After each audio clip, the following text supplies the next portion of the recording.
আসসালামু আলাইকুম প্রিয় দর্শক।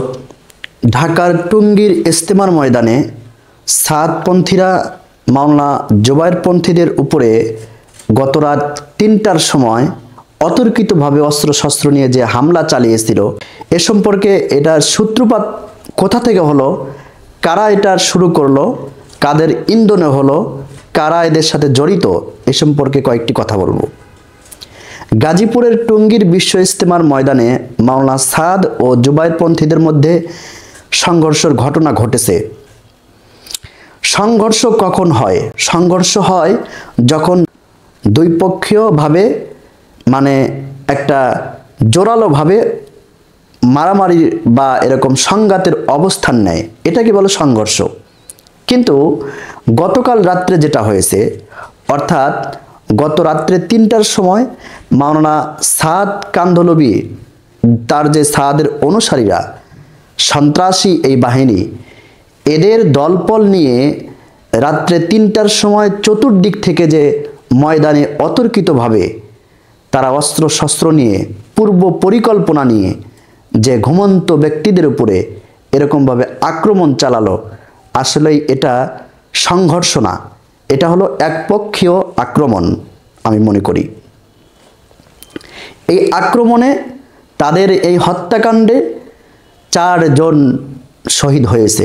এই ঘটনায় আহত হয়েছেন শতাধিক। এটার সংখ্যা এখনো নির্দিষ্টভাবে বলা যাচ্ছে না, তবে 4 জন এখানে নিহত হয়েছে। ঘটনাস্থলে 4 জন নিহত হয়েছেন। এরপরে এই নিহত জন হলেন জুবায়েরপন্থী, অর্থাৎ মাওলানা জুবায়েরপন্থীদের মধ্যে একজন আমিনুল ইসলাম, তার বাড়ি কিশোরগঞ্জে। নিহত অপরজন হলেন তাজুল ইসলাম, তার বাড়ি বগুড়ায়। এবং আরও যে নাম না জানা আরও 2 জন নিহত হয়েছেন, এটা জানা গেছে। স্থানীয়রা জানান, বিশ্ব ইজতেমার আগে আগামী 20শে ডিসেম্বর থেকে 5 দিনের জোর ইজতেমা করার জন্য সাদ অনুসারীরা তারা ইজতেমার ময়দানে প্রবেশের চেষ্টা করেছিল। আর সাদপন্থীরা যেন ইজতেমার ময়দানে প্রবেশ করতে না পারে, সেজন্য আগে থেকেই ইজতেমার ময়দানে অবস্থান করেছিল জুবায়েরপন্থী মুসল্লিরা। অন্যদিকে ইজতেমার ময়দানে নদীর পশ্চিম পাড়ে অবস্থান করছিল সাদ অনুসারী মুসল্লিরা।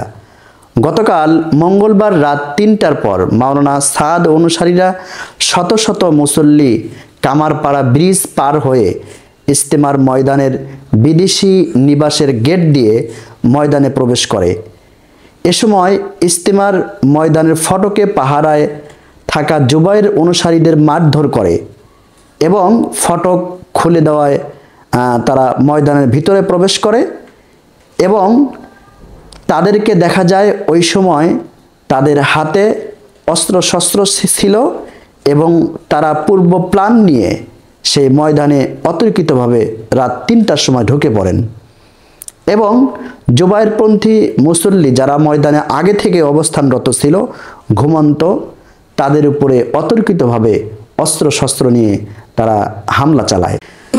মাওলানা সাদ অনুসারী মুসল্লিরা এতে উভয় পক্ষের মধ্যে সংঘর্ষে জড়িয়ে পড়ে। সংঘর্ষের উভয় পক্ষের বেশ কিছু মুসল্লি আহত হয়। তাদের উদ্ধার করে টঙ্গী শহীদ আহসানুল্লাহ মাস্টার জেনারেল হাসপাতাল ও ঢাকা মেডিকেল কলেজ হাসপাতালে নিয়ে যাওয়া হয়েছে। তাবলিগ জামাত বাংলাদেশ শুরাই নেজাম মাওলানা জুবায়ের অনুসারী মিডিয়া সমন্বয়কারী হাবিবুল্লাহ রায়হান বলেন, বুধবার স্বরাষ্ট্র উপদেষ্টা বেলা 12টায় তাদের সাথে গুরুত্বপূর্ণ মিটিং করার কথা এবং সুন্দর একটি সিদ্ধান্ত জানানোর পরিকল্পনা করেছিলেন।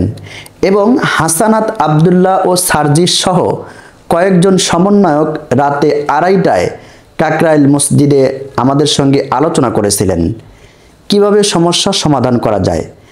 একটু পরে এই খবর আসে, সাদপন্থীরা আশপাশ থেকে বিভিন্ন সন্ত্রাসী ভাড়া করে এবং বিভিন্ন এলাকা থেকে তাদের নতুন পুরাতন সমস্ত সাথী জমা করে টঙ্গীর ময়দানের ফরেন্টেন ভেঙে ভিতরে প্রবেশ করে। প্রিয় দর্শক, যে সন্ত্রাসী ভাড়া করে আনে, অর্থাৎ আমি বলবো এখানে এই সন্ত্রাসীদের মধ্যে আমি মনে করব তাদের সাথে আওয়ামী লীগের একটা বড় অংশ কাজ করেছে। কাজেই আওয়ামী লীগ তো এখন চাবে যে দেশের মধ্যে একটা অস্থিতিকর পরিস্থিতি সৃষ্টি হোক, একটা বিশৃঙ্খলা সৃষ্টি হোক। তারা বলবে, দেশবাসীকে বিশ্ববাসীকে জানাবে যে সরকার দেশের পরিস্থিতি নিয়ন্ত্রণে আনতে পারতেছে না, সরকার ব্যর্থ হয়েছে। তারা এটা জানানোর জন্য তাদের এটাও একটা ফন্দি হতে পারে। টঙ্গীর ময়দানে ফরেন টেন্ট ভেঙে ভিতরে যখন তারা প্রবেশ করলো, সাতপন্থীরা যখন কোনোভাবেই প্রশাসনিক কোনো সিদ্ধান্ত পাচ্ছে না দেখে, তখন ঘুমন্ত তাবলিগীদের সাথীদের উপর রাত 4টার দিকে হামলা চালায়।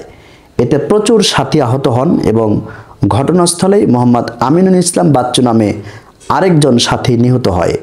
বর্তমানে প্রচুর পরিমাণ দাওয়াত ও তাবলিগের সাথী ঢাকা মেডিকেল কলেজ চিকিৎসাধীন অবস্থায় রয়েছে এবং ঢাকা মেডিকেল কলেজ চিকিৎসাধীন অবস্থায় কিছুক্ষণ পূর্বে আরও একজন মারা যান।